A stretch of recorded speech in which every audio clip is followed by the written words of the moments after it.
പുതിയ ചലഞ്ച് തുടങ്ങാം. എൻ്റെ കയ്യിൽ ഈ ഐസ് കുറേ നേരം വെക്കുകയാണ്.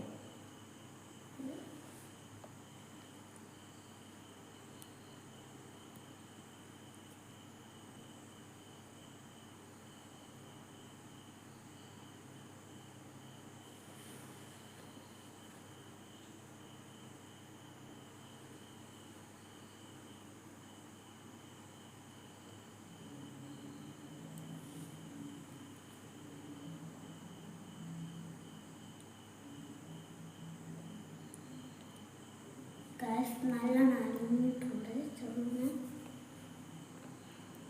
നോക്കൂ.